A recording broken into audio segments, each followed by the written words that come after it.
So, welcome one and all. I am Debra Morrison, your host of the We Can Do It Women Thursday interview series, and I am more than pleased to have such an esteemed and distinguished guest today, Dr. Carol Orsborn. Dr. Carol, welcome to the show. Thank you so much, Deborah. And you're one of the few people in the universe that gets my last name right. So special kudos. I'm grateful for that. And actually, Yeah. the second I was coming off my tongue, I was like, "Oh boy, I should have asked about this." No, you got it. Thank you. Thank you. I want to introduce you to some of to all of our guests because some of them may not know you quite as well as I have gotten to know you, and what a joy you are. So here is just a little bit of an intro to Dr. Carol. She's a best-selling author of not one, not two, 36, that would be 3 dozen, and probably it's more after this bio was submitted, including her newest release, Spiritual Aging, Weekly Reflections for Embracing Life, put out by Intertraditions just in December. It's hot off the press. Her most recent books are The Making of an Old Soul, Aging as the Fulfillment of Life's Promise. I read that title several times and I just was like, wow, that is so rich. And Older, Wiser, Fiercer, the Wisdom Collection, the Gold Nautilus Book Award winner in the category of Consciously Aging, The Spirituality of Age, A Seeker's Guide to Growing Older with Robert Weber. She's recently launched the Spiritual Aging Study and Support Group at Substack. Love Substack. She founded the Saging Book Club, runs in conjunction with the leading organization in the field, Saging International. Saging International and the Spirit of Sophia. Love Spirit of Sophia. I'm in a Sophia circle. We are going to have a great conversation. Are among a growing number of organizations and individuals running spiritual aging study and support groups around the world. Carol is a curator of Fierce with Age, the archives of boomer wisdom, inspiration, and spirituality, housed at the carolorsborn.com, and a leading voice of the conscious aging and spirituality and aging movements. Over the past decade, she has blogged about the boomer generation for HuffPost, BeliefNet, PBS's Next Avenue, among others. Carol, do you sleep? I was going to say, do you see a theme here? Unbelievable. And, if an author and a distinguished author and all of this wasn't enough, she received her Master's of Theological Studies and doctorate in History and Critical Theory of Religion from Vanderbilt. Very, very prestigious, specializing in adult life stage and spiritual development, with postgraduate work in spiritual counseling at the New Seminary in Manhattan. She's an internationally recognized thought leader. We'll put that in quotes and elevate that to the top shelf on the fulfillment of the human potential.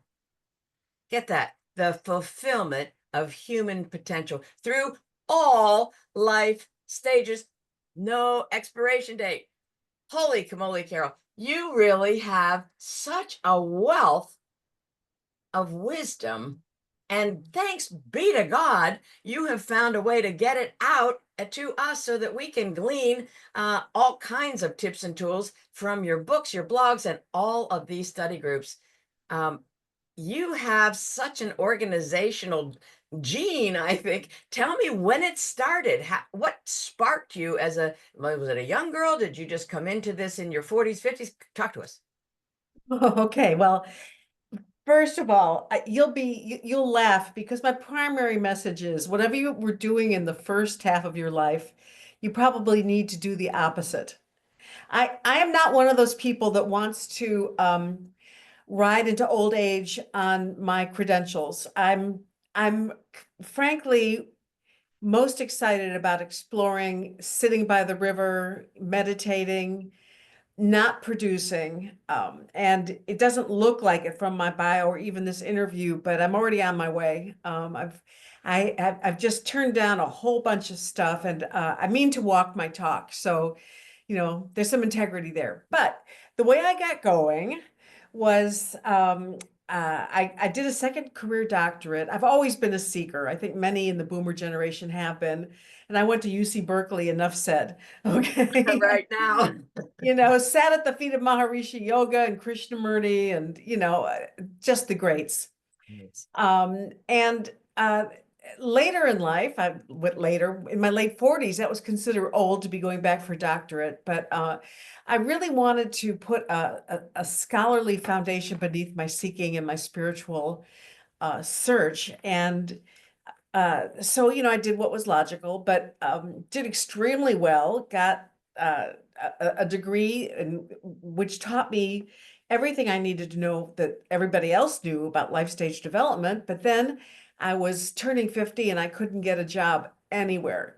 And it was the first time in my life with a freshly minted doctorate, top of my class, published author, that I really came up against ageism in my life. I had been up against sexism, believe me, but not ageism. But And Carol, time out. Ageism at age 50. I know, right. Well, we're talking about academia, Yeah, yeah, yeah. where if it costs people money, if they have to, they want to get shelf life out of people. It's very simple. If they're going to give you tenure, they're saying we're going to take care of you the rest of your life and pay your healthcare insurance, it's just dollars and cents, what can you can't fight Wall Street, right? So, It's painful. It's yeah, pain. yeah. Anyway, my first job after my doctorate was to help companies market to older people. And I did that for as long as I could stand it, but the message was always 60 is the new 40, 50 is the new 30. And I was starting to feel like, wait a minute, there is this other life stage that happens when we're past midlife that has something to offer us. Nobody in the academic world or the marketing world had touched it. The only people that got anywhere near it were the mystics, mystics, Yes. saints, elders, sages, gurus. And so I went on a self-study and started writing about that. So, from about age 55 to now, I've been specializing in the topic of spirituality and aging. First of all, I couldn't agree more. And the wisdom that you bring to the topic and the table in your own life, of course, is unparalleled. And this interweaving of theology and spirituality and so forth with, the fact that our bodies are perhaps doing similar things and or maybe less things and slower and so forth and so on. It does require this nuanced response that is positive, and your work is filled with that. I mean, I have your right here, spiritual aging, hot off the press, Nice. on Audible, and I love it because I've put a bunch of bookmarks down, and I'm just trying to I just got a new phone, so I'm trying to figure out how to like bring up the bookmarks. But you know what, you guys, this book Well, is amazing. while And you do that, I want to show people the actual book. oh, It's good. great. It's great on Audible, whatever, but look at how it's a little fat book. And I love it. I asked the publisher, please let it be the kind of book people carry on their purse or put next to their bedstead or on the sofa. I wanted it to be like a spirit animal. And, it costs publishers more, dollars and cents, to do odd size books. And they listen. So, and then my grandson, I wonder if I have this. Look, my grandson knit me a little container for it to carry it around. Love that. Isn't that wonderful? Oh, So, yeah. totally, totally. So, yes, it was very rich. And really, for our listening audience, what Carol does is she takes us through the calendar day by day. It is, like a devotional. You're picking it up and you're putting it down. And that's why I love that little size. I mean, that enables us just to open it, right? Forget if you don't really want to be as legalistic as following the calendar chronologically. And I found some particular juiciness in a lot of the late March, early April, where you're really talking about, you know what, give up those little umbrances that you have, right? We're seeking love. As we get more love, we're seeing the power of love. And it's hitting me in spades, in so much as, I have a couple things to let go of. And you have brought such a freshness to and a simplicity, Carol. That's what I commend you on. I mean, a lot of PhDs and double PhDs, I mean, they're really up here, right? And they don't have that ability to come down and talk with us on language and in language vernacular, if you will, that really lands. And I'm telling you, your work has landed with me, and I am so, so grateful. Thank you. Thank you. Wow. Yeah, I think our generation is ripe. And I have to say, there was really, I was answering a need that I myself wanted. Um, I don't want an expert to teach me anymore. You There know, you what I want to do is speak heart to heart and resonate with a greater truth, if you understand what I mean. But the book is very much, you already know this, perhaps you've forgotten it, maybe you're in a bad mood today, but please remember it's perspective. I also, you were talking about April, May. Uh, I I have been a seeker all my life. I really believe one of the gifts of older age is if you have been a seeker, if you're the kind of person that is saying, why have I worked so hard and I'm not enlightened yet? It's maybe time to put the seeking aside and say, this is the time to harvest. And, really beneath the intellectual search and beneath the effort and beneath society's expectations that we stay vital into old age, all that nonsense, all I really want is to give and receive love. That's what I finally came down to. That was the one thing that you can do into your last breath. I couldn't agree more. And this whole, I'm so grateful for the We Can Do It women movement and women like you, because there has to be some pushback to corporate America that just keep pushing on us anti-aging, anti-crinkle cream, and and I revere the women say, I earned every one of these, Yes, right. So stop it already, right? And so you have been featured on Oprah, NBC Nightly News, the Today Show. Talk to us about a few of these when you broke in, if you will, to huge television shows and audiences the size of Oprah's, Yeah. HuffPost. These are what people would give their eye teeth to be invited once, and you've continued to presence yourself in these arenas. Talk to Yeah. us about how you probably teach them a whole lot because their typical guest probably a little younger, right? Well, m- most of my interviewers now, honestly, are my age, and they have Okay. just been in the business long enough to get into elevated positions, Yes. Yes. right? Yeah. Um, it's very hard for somebody my age to break onto PBS with a 20 or 30-year-old interviewer who, they believe they're an expert because they have a mother or a grandmother. So I love my audience and I love to self-select my audience. I'm not really proselytizing to people who aren't already resonating with the topic of aging as a time of potential promise. I'm not really trying to convert people. We have enough problems, those of us who are in this age segment ourselves and struggling to stay optimistic, finding other people to talk to. The society does not facilitate people our age, or at least my age. I don't know what your age is. You look very young to me. Um, I'm uh, not. we're not facilitated to talk to each other. Like, my bookstore, we used to have a conscious aging book club, but they decided, and even though we were the biggest book buying group demographic at the bookstore, they decided that they started to need to build an audience for the future. And so they replaced us with a young mother's romance book club. So, that's why I was forced onto the thing about this book, it's weekly readings. You can read them daily if you want. And the way you would read them daily is in the back, there's an index that has all the different subjects so that, if you wake up one morning and you want to talk about solitude, or if another day you wake up and you want to talk about letting go, you just go into the index. So you can do it every day, but it's really weekly readings. And the reason I did that is because I think a lot of people have a natural inclination to do a book club or a community or church group or something like that. Mhm. And it's really set up with that in mind, that you can do the reading together and then discuss it. Hmm. Hmm. I don't That's want us to have to feel like we have to age alone. That's the thing. I think, there you are. There you are, because it's so powerful when women coalesce, and even two women and three women, right? I actually happen to be a certified grief coach, and I'm always talking about, cry, cry, cry. Don't be crying alone. I'm a little nervous about that slippery slope, and you can, put yourself into a pretty deep hole pretty swiftly. The best of us.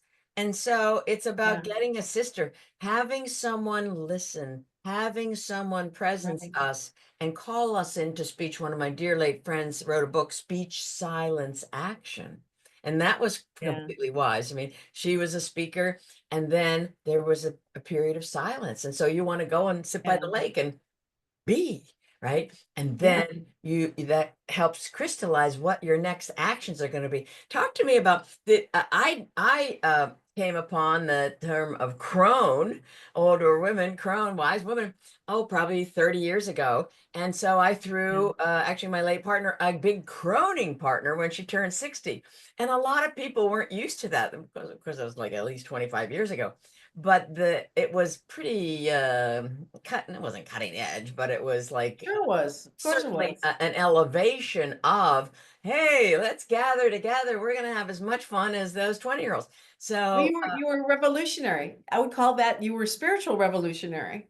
I love that. I'm totally over that. So, and into that, excuse me. So talk to us about how you're helping Ford, heavens to Murgatroyd, Prudential, Humana communicate with boomers, because you were younger, you were a boomer, and how do you bridge that conversation gap? And probably, they're looking at sheer numbers and the marketing effect and the dollars and cents. But what are the tools, Carol, that you bring to the table to help big corporations that don't really have the ability to speak to boomers with acuity?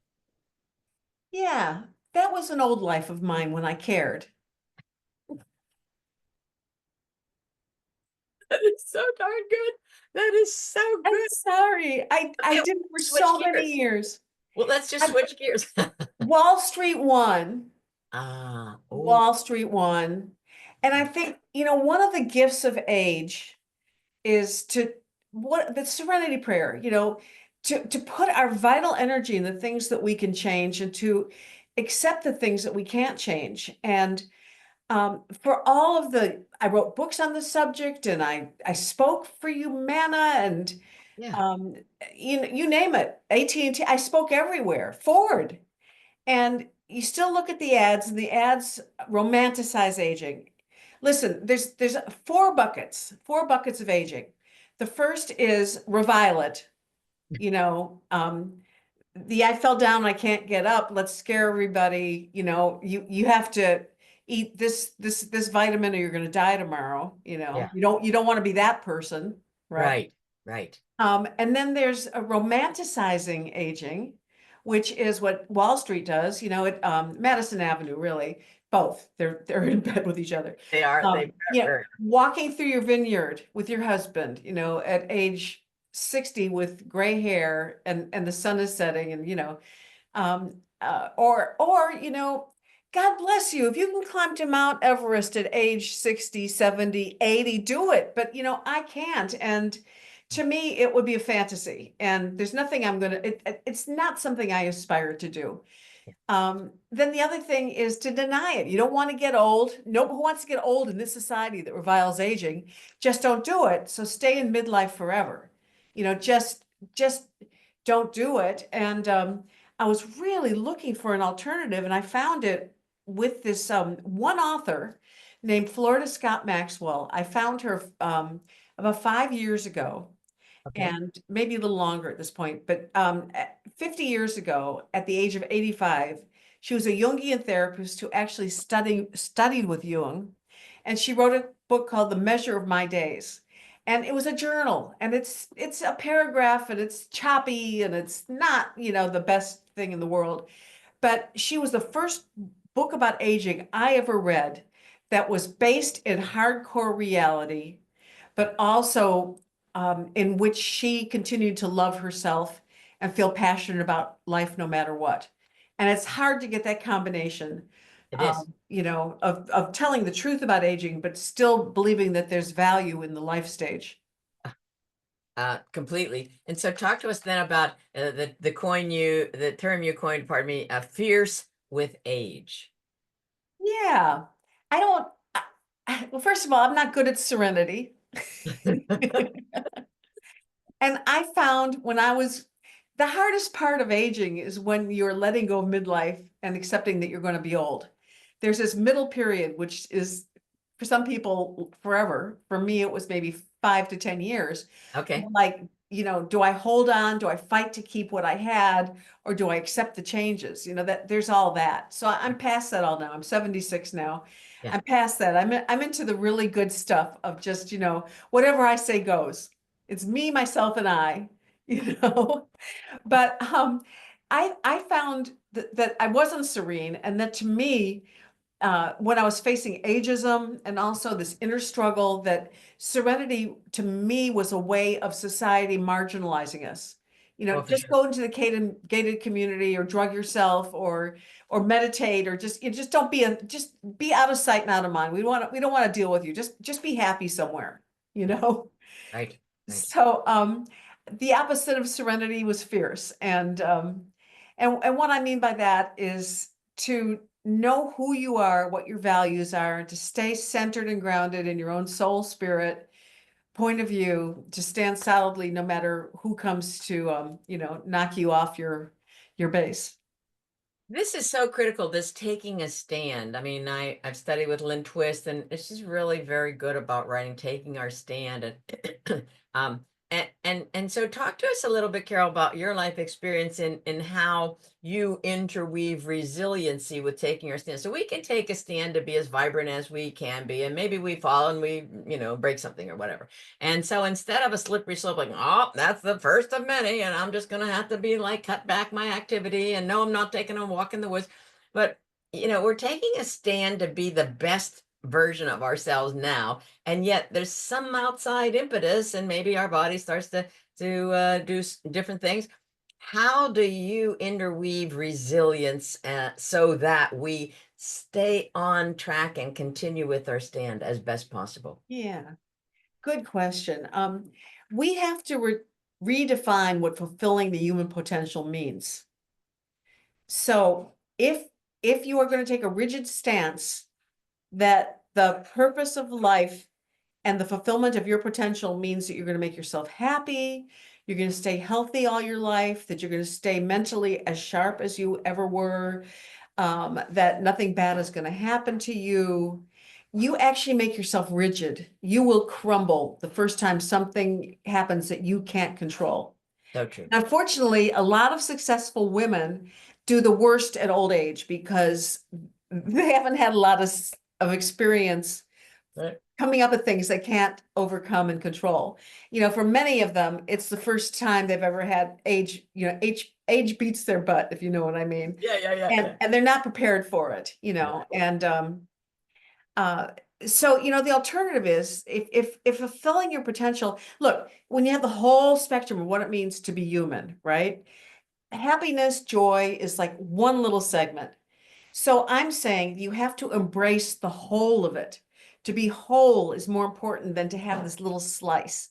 And being whole includes bittersweet sadness, righteous indignation, Mm. disappointment, anger, all that stuff. And here's where spiritual people really get into trouble.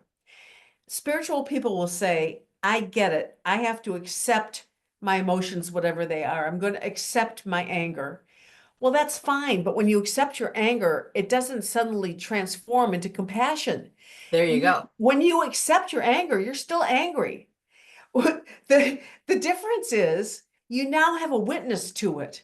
You've got this sort of perspective, and you could say, look, I'm a whole person. I'm going to be um, successful and fail at others. Some of my body parts have never been better. Some are not doing so great. Being whole means expanding to embrace whatever your reality is, and being able to discern the difference between what you have to accept, what you're being called to accept, versus what you have to let go.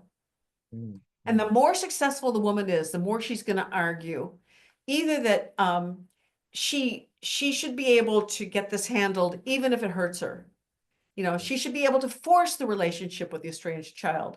She should be able to get the doctor to give her the prognosis that he wants or the treatment that she wants. You know, it's like older women, many of the ones that are the most successful in life are exhausting themselves Yes. fighting with reality. And Yes. like I said, they're going to be broadsided in the end. Yes, yes. I this is so critical because of course our health depends upon our psyche and our spirituality and the integration and of all of Right. the new next steps. And so I talk about the attributes of a We Can Do It Women, which is of course my movement name and my trademark, We Can Do It Women, is that we expect the unexpected and we accept it. Yes. So Yes. there's a lot to be said We can for do that. We can do that. we See, can do. I think some people might hear your title and think we can do it means we can change anything and everything, and it's up to us and only to us. Yeah. And if we haven't, then there's something wrong with us, and we need to try harder. Yeah, or And we that's not failed, or we that is not failed. what you're saying. No, not at That is all. not what you're saying. I get it. Not at all. So, talk to us about the unique spiritual gifts that you believe that we can call from within or get from without and bring within as aging women ourselves. Because most of our group Yeah. is 60 and north. I call it 60 and wiser. I'm 67 and proud of it. And so I'm interested in giving us some of the unique spiritual gifts that you've gifted us so many. I have a little page full of notes already, but are there other spiritual gifts that you could rain Yeah. on us? Well, I've been sort of carping on the idea that brittle isn't good. Yes. Being brittle means you can break, right? Break. So, the thing about aging spiritually is, first of all, it teaches you the fundamental spiritual principles that many of us have been striving for. I don't know how many of your listeners or you, how many times have you sat on a yoga cushion trying to, develop humility or learn how to surrender or how to accept, those kinds of things. And the thing is, I paid a lot of money for workshops to learn, how to lessen the grip of ego on me, right? And to pay more attention to the call of God, right? Well, Right. nothing loosens the grip of ego on you more than just growing old. You don't have to pay somebody for a workshop. Just go stand in front of the mirror. Save your registration fee. Get out the full length. Exactly. You want to feel humble. So then you have to ask yourself, well, what is humble for? What is humility for? Yeah. Humility allows you to give up thinking that it's all on you. It forces you to make space. And um, Wow, in wow, those cracks is, I believe, this is a spiritual philosophy, but I believe that as long as you are, relying on your own strength, power, will, then you are not creating space for any outside influences to come into your heart. And you know, I think a lot of people have gone after a cause, perhaps not that long ago, put all of their heart and soul in it, absolutely certain that they were going to have the outcome that they wanted, and then been crushed, right? And see, I think we need to start developing at this point, if not before, that piece in us that says, I do what I can, and I do it to the best of my ability, short of injuring myself. yeah. And then I have to listen to that little voice in my heart that is self-protecting me. And a lot of people try and override that. They'll say, well, things aren't going my way. I just need to start another organization. But their heart may be saying to them, what you need to do is go out in the garden and garden.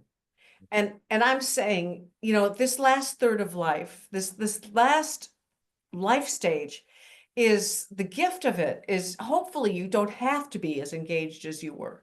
Yes. No, hopefully you're not in a position where you have to work full-time plus or hold multiple jobs. You may, and this information is still helpful to you. However, if you have choice, to the degree you have choice, Listen to the voice that you always thought was indulgent. Listen to the voice that always you thought you had to override, and start doing some of those things that you've neglected. Yes. Yes. That's one of the great gifts of age. That's what retirement should be for, is Yes. to say, okay, I've already mastered being a success in the world. At this point in my life, what haven't I learned yet? And before we started, I think I said to you, it's like, um, uh, I'm at the tail end of this period. I got tricked into the book. I'll tell you the story if you want, but I got tricked Yeah, into. yeah, yeah. I came out of One more retirement. book, Carol. I came out of retirement to do it, and a lot of people are saying, but it's a great success. How are you going to leave it? So, what I've done is I put together a maintenance schedule around my weekly readings, so that I know how much I can handle in my life, where it doesn't take me over. A lot of people, when they have a book come out, then they disappear into the book, and they become all ambition and all drive. And at this age and stage of my life, I just can't do it. I mean, I just can't. I need to have balance. And so I integrated it in by knowing how much I can handle and then making those commitments in advance. I already know how many interviews am I going to do in a month? How many talks can I give? And it's about a 25%, 75% ratio. 25% doing things to service the book and 75% self-nurturing. And that works for me. Oh, that's great. I sometimes I've mused about like everybody's given 10 little teaspoons of energy in a day. You can't carry them forward like the old phone plans. So Right. how are you going to parse out your energy? Which of course drives your actions, right? And so Right. I kind of think of life, and especially as we're aging, as seasonal, and not just four. I mean, I live in the Yes. Northeast. There's 4 seasons, but I there's a time to lead and there's a time to follow. There's a time for Yeah. humility and there's a time for uh, pride and ego. And so you certainly have delineated this percentage, and I'm so grateful that you came out of retirement because selfishly I'm very happy to read this book and reread it. And yet, this whole idea of maintenance, sometimes we think like always. I think it's marketing, right? More is better, right? You go to buy a car and it's like how many miles per gallon? Oh, 50, or 28, right? And city driving and whatnot. Yeah. I think as we get older, we're going to have less miles per gallon, but boy, we're looking around. We're seeing the scenery. If we're wise, I think we are taking all of this in and imagining how rich life might have been had we like enjoyed the ride as much as the destination. And so Right. this to me is your writing is very profound, and you continue to highlight and elevate emerging trends so that you're kind of like the scout, that's gone ahead. My dear late friend, Dr. Susan Jeffers, she talks about our consciousness as the scout that's gone ahead and say, you guys, it's okay. It's okay. I've done it, right? Here you are, Yeah. 76. You're wildly successful from a commercial standpoint, and you're wildly successful in being able to go and sit lakeside, park bench side, national forest side, wherever it feeds your soul, because it's in that replenishing, I think, that we're going to also gear up our and gird our gird our loins with the kind of resolve, maybe resolve Yeah. that will take us through some aches and pains. Yeah, we're going to feel some things that we didn't feel before, and yet we're going to, instead of whining about it, right, and being victim, that's going to get us a lot of friends. We're going to, call maybe a friend and say, gosh, how are you doing? What are you experiencing? And these collections of women. So talk to us about these groups you have put together, and how could we participate in some of these? Saging International Conference, these, Right. what was the other group that you put together that had such a snappy name? Well, Spirit of Sophia is an all Yes. women's group. Here's how it works. I ask people to buy the book for starters because it's the textbook You bet. and it's weekly readings. And the simplest thing is to go to Okay. spiritualaging.substack.com, Okay. and you can access my website, my posts for free. But there's a small group of us, by small, there's 2,000 of us all together, but there's about 100 of us that have joined into an online group where in our convenience, in our pajamas, 24/7, if we're in the hospital, wherever, we can stay connected with one another. And what we're doing is once a week, I'm posting a study guide. So in addition to the reading, there's a study guide with spiritual exercises, discussion questions, and you can do them on your own or with my group online, or one person can come and subscribe and then find 3, 5 friends Yes. and download my study guide and share them. Meet at the coffee shop, or meet at your church, or the senior center, or whatever. Mhm. So, that's the simplest. Well, they're all simple, really. Saging International, that's SAGE hyphen ING. I love that. It as went further. They decided to put together Zoom groups where people will come online in groups of 10 with a trained facilitator. So they are forming these groups right now, and the facilitators are standing by.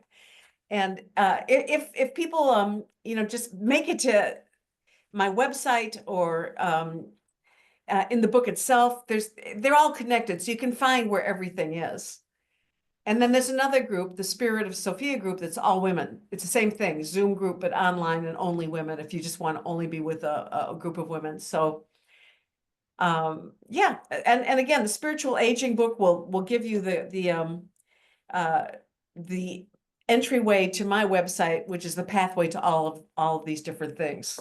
Okay, so you're busy and you're doing so much of this virtually, and you're cutting back on speaking engagements. I mean, some of us are like gonna probably try to catch you live someday, because that would be rich beyond words. But right now you're living in Tennessee, Nashville, Tennessee, with your husband Dan, and Yeah. also Toronto, Canada. So you're back and forth. Which months are you where? Ah, good question. My daughter is in Toronto, which explains that. We raised our family here in Tennessee, in Nashville. And then my son is in New York City. Jody is in Toronto. And what are we doing here? There's no family here. And it's hard. Yeah, I'm participating in my online group as a participant too, because you spend your whole life developing your community and your network. Yes, And you do. then you hit my age, and for whatever reason you want to live closer to a child, or move to another state where it's warmer, or I mean, many of us are finding ourselves disconnected from the structures. And I know I'm going to need some love and support. I already know people up there in Toronto I love. I'm not looking forward to it being cold, but I'm going to be spending the majority of my time in Toronto, God willing, because then I have to deal with ageism of a whole country. I've got Canada, who doesn't want old people. So, trying to get visas and all that kind of stuff, they take points away for every year you are old. Is So that right? yes, yes. If you have a fantasy of going to Canada, forget it. If you're over, what, even 45 is pushing it. So seriously, and I'm not going to have my dream. I'm just not, because my dream would be to know where I'm going to be the rest of my life, and the visa I can get is not a rest of my life kind of visa. So, life kicks our butt. Whatever it is you fantasized for yourself, Yeah. but you have to look at the compensations. And for me, the compensation is that I know who I am, and I love myself who I am, and I'm less scared. I mean, I was so scared all the way through my aging process, from my 50s through early 70s. I would say I was terrified. Who's going to take care of me in older age? Where am I going to live? How am I going to do it?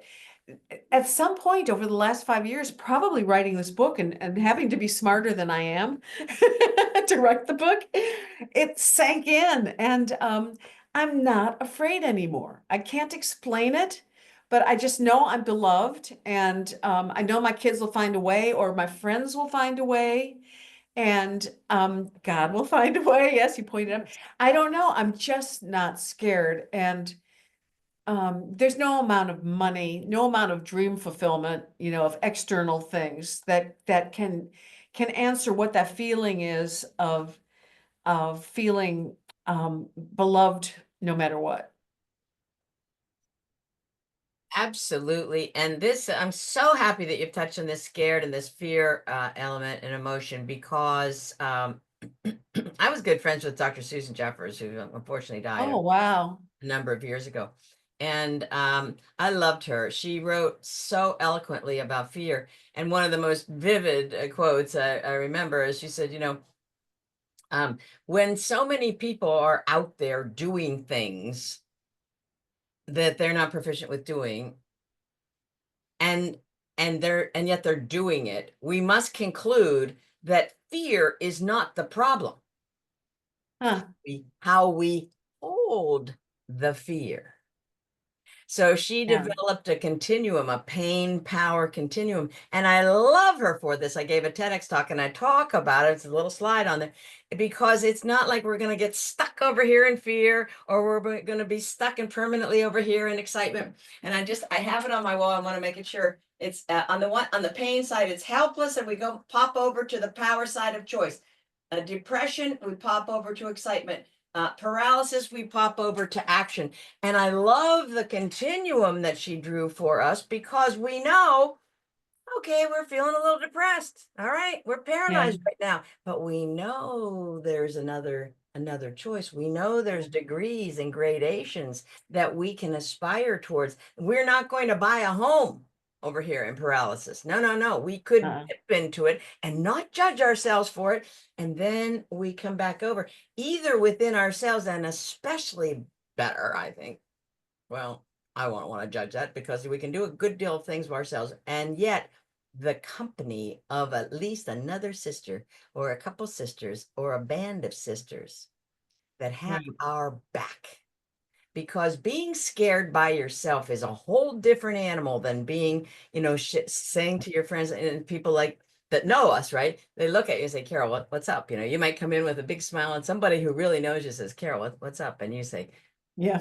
I'm nervous or I'm frightened or whatever the emotion. And boy, that ability for us to share our rawness, our realness, and to be held. Yes. Yes. Beautiful. Well, I'll tell you, sometimes you read something that breaks you into a new space, like your experience with Susan Jeffers' quote. But what broke me through was a mystic, and I can tell you more about it if you want. But Oh yeah, yeah, yeah, yeah. All what in. what what I really took away from this particular mystic is his secret to life was to become more curious than afraid.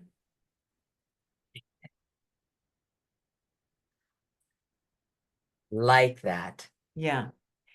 And I'll tell you who it was, and you can look it Yeah, up if yeah. you want to, but it was the Native American Ishi, Ishi. He was in the late 1800s and the last of his tribe. And he did some amazing things with his life, and that was his secret. That's what kept him going forward in life. Can you imagine being the last of your tribe and having to somehow integrate into society and to try and, come out of the woods and deal with trains and planes and all that? And he did all of that He by would have had to by be being more curious. curious than afraid. He would have to be plenty curious. I mean, Well, yep. But what else is there? I mean, you're right. You're I right. mean, we either let life contract us. We either get smaller or we get enlarged.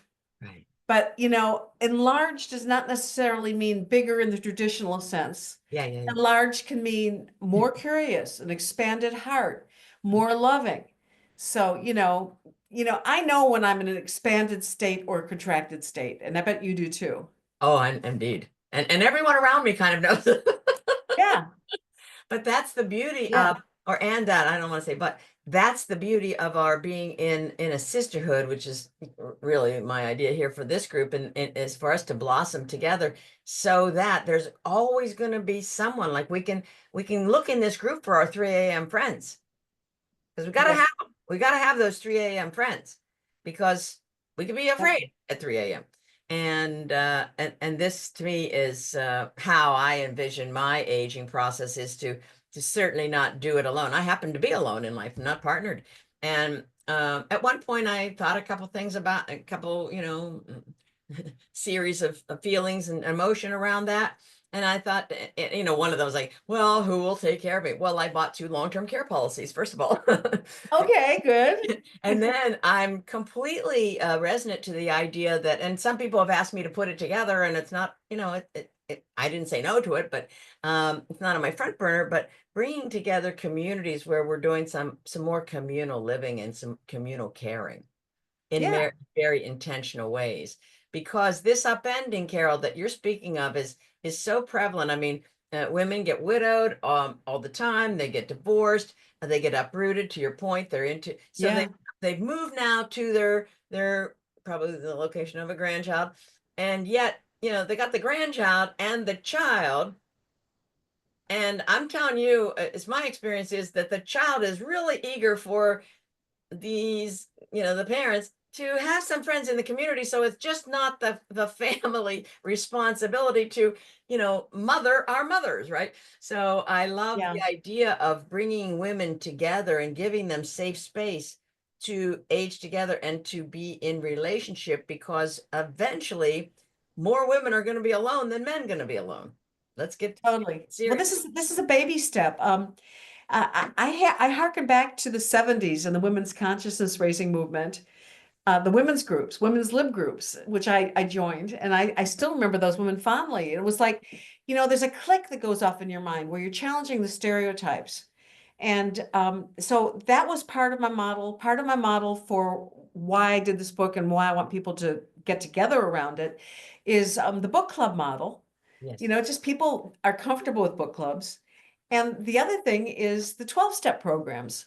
I Yeah. don't know if your people are familiar with something like Al-Anon, which Oh, is for for sure. people, yeah, people who are like, the way I think of it is you're overly addicted to another person's happiness. Could be your adult child, for instance. Yeah. So, you know, um, I have seen strangers come together, never meet in person, Right. and I've also seen small groups of friends that just deepen the conversation. Yes, So, exactly. you were saying before, there is a way to talk about illness that's not whining. That's It's like that's why this book is important because without the book, we do end up whining. I've had relationships that we call them organ recitals. I was just gonna, I said the term in my head. Yeah. My dear friend said, I can give you I said, how are you, Catherine? She goes, I can give you my organ recital. Well, that's boring, right? So, but what you want to do, a lot of our friendships, even when we're trying to be real, are on the surface where the turbulence is, where the story is. I'm sick or I lost this person or this and that. All that, there are places for that, but there's also a place to dive into the deeper waters where we have to ask ourselves, what is this fear about? How much of it is real? Even if it is real, what are my attitudes about death and dying? What happened to my spiritual life? Was it a fair weather friend? Did I only believe in spirituality when I won the World Series? Mhm. All these guys that thank God when they win the World Series, where are they when their team is the first one out? Yeah. So, I'm calling on the women of my generation to come together and wake each other up and to deepen and to stop being afraid of aging and to turn aging into a spiritual experience. That's what spirituality is, and that's what aging can be. There has to be a reason for it in the evolutionary cycle. We're Yes. just not this sad afterthought of Yes. decline and marginalization. There are women all around you who are culminating, but we are spiritual warriors. We are revolutionaries and warriors. And you if you're listening to me and you're called to it, then find us. Yeah, yeah, yeah.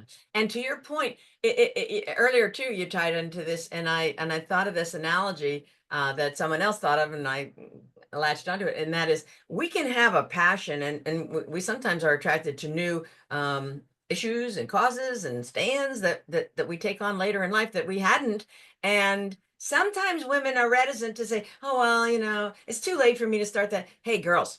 You do not have to be there when the final curtain drops on the stage. Seed that idea, cast the characters. Let's write the plot. Let's be in the moment and in the moments and start it, because someone else will finish it. you see. But if we do not start it with our wisdom, then we're just going to be served up more 20-year-old life coaches. Um, just to add a little twist to that, it's like, I think it takes time and inner work and discernment to know what you're being called to do. And the greatest success comes out of the quiet and then being called and then being certain you're doing the right thing. I mean, if you had the impression from hearing my bio that it's one book after another, that is not the case. This book came out of a 5-year period of me going to my local senior center and exercising and meditating and walking the dog. And what happened is I kept hearing that I had to write this book because I wanted it. And I went to an agent and he said, nobody's going to want you. And, you're too old and you're not famous enough to write a weekly reader. And so I said, well, maybe you're right. But you know what? I'm going to send it to one publisher, 1, 0. And it's one that had turned me down multiple times. Yes. But I said, I'm putting this in God's hands. And believe me, I was willing for it to be passed on because I was enjoying my life. Yeah. God, if you really want me to write this book, you're going to have this one publisher say yes. And they did. And I was Oh like, oh no, now what? I have to write the thing. my. And of course, right after getting the deal, I've had a serious fall. I ended up in neck surgery Oh, and I had a Carol. manuscript due. And so the book as I envisioned it, and a deadline, the book as I envisioned it was going to be all new writing, brand new writing. Yes. And then when that happened, I realized I went back to the publisher and I said, can I do the best stuff? Can I go back through my history of books here and just take the best stories? And so half of the book is brand new. And I think it's a better book because the other half, for people who aren't familiar with my book, my previous books, it's like I have amazing stories. Why not be able to share them, Repurpose And them. so my husband, bless his heart, he was doing the technology of figuring out how do we scan this story and put it into that kind of thing. So I mean this book was really written in blood and love, and yeah, it's the book of my life and it's different than what I had envisioned. So that's before you're talking about brittle, this is the opposite of brittle. You This is bet. going with the flow. This is, flexing. This is embracing it all. This is trusting. It's leaps of faith. It's all that stuff. And Trusting. now I'm leaving it to live its own little. I said this book is a baby. It has to learn how to walk by itself. You know, it's a turtle baby. It's not a human baby. It's one of those animals that gets born fully born. Yeah, yeah, yeah. Well, I think this has been so eye-opening for me because I love their turns of phrases and just a few notes that I'll read from the page full that I took. The time of potential promise, fulfilling our human potential, putting things into context. I think you've done that so beautifully with us today. The serenity prayer and our taking a stand, understanding, what is doable and what isn't, the brittle versus the brittle versus the willow, this Right. the ability to Yeah. sway, and to and the seeker.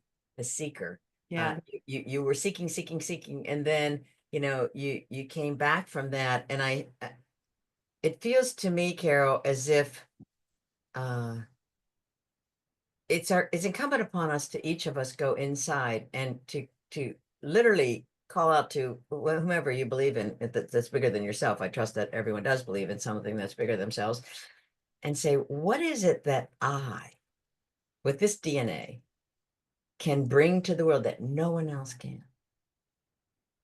And we want to think long and hard about that. And there's always an answer.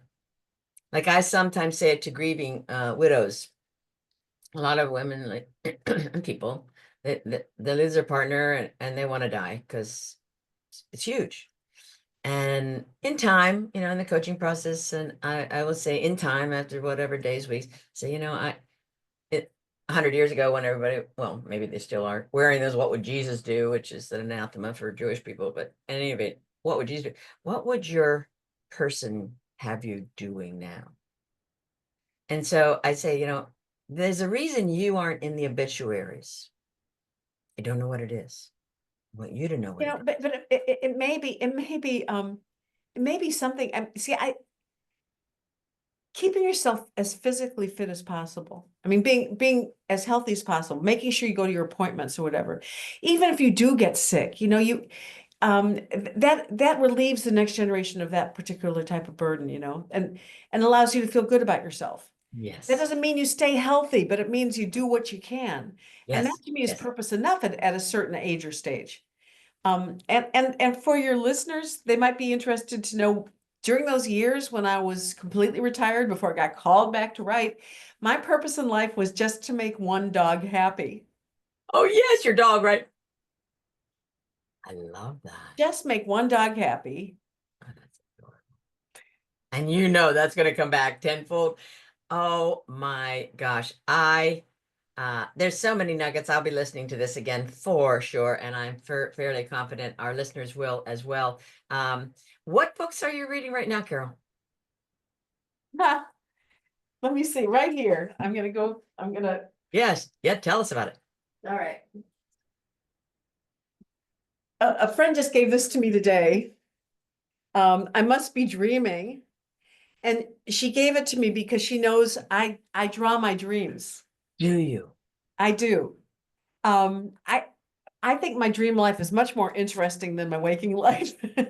And most of the time they are. And so Really full of amazing images. And imagery, yeah. Oh my yeah. gosh, yeah. And in fact, this book, the reason I felt called is because the way I analyze my dreams is I draw them, but I also think, is there a message, is there a takeaway or a challenge? Okay. And because I write that down when I came to do my 120 readings, I had a lot of material, because my dreams talk to me. They tell me, you're overarching, take better care of yourself. Or they're saying, you're not fulfilling your real potential. That they'll talk to me. And I wrote the book out of that. But anyway, this book is really cute. I mean, Adorable. yeah, and you know what? I mean, they're just not wonderful Yeah.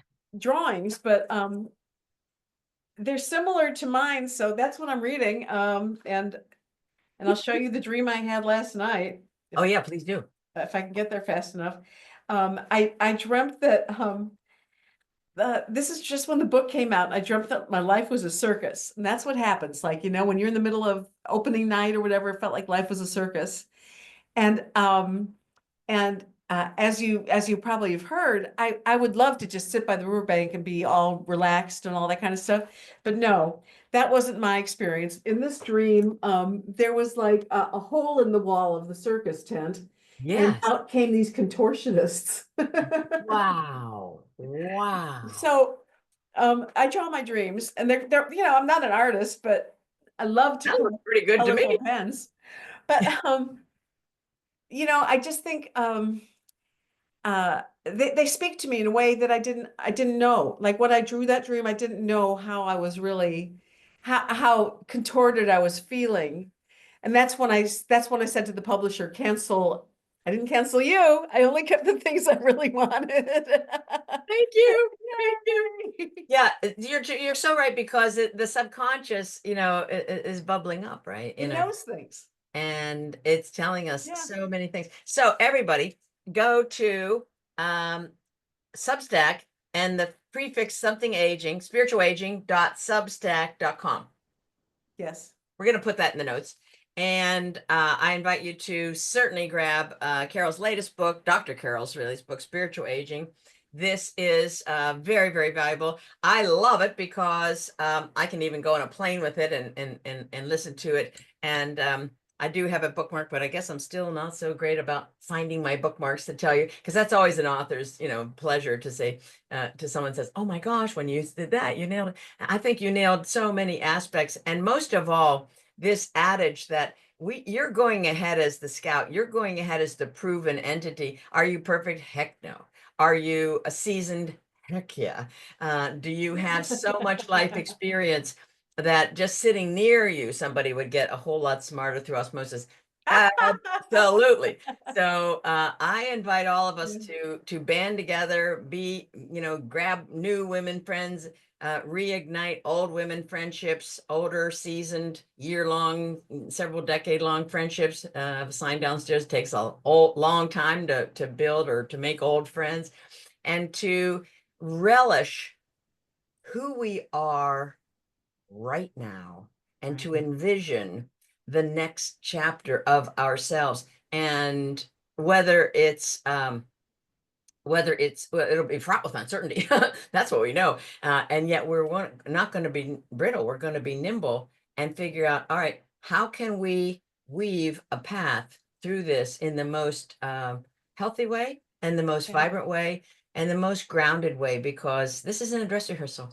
And you have just spilled Right. into our lives so much joy, and in your smile, and your ambiance is so rich and preferred. I thank you from the bottom of my heart, Carol. I so appreciate you, and I know our listeners will too. So Godspeed, and stay close. We're not gonna, like completely divorce ourselves from you. We're gonna stay in touch. All right. Well, back at you. This was a delight. No contortion involved. So Love that. All right. Until next time, and happy holidays to you and your same entire to you. family and your Thank friends. you. Okay. Bye-bye. Thanks, Dr. Carol. Bye-bye. Bye.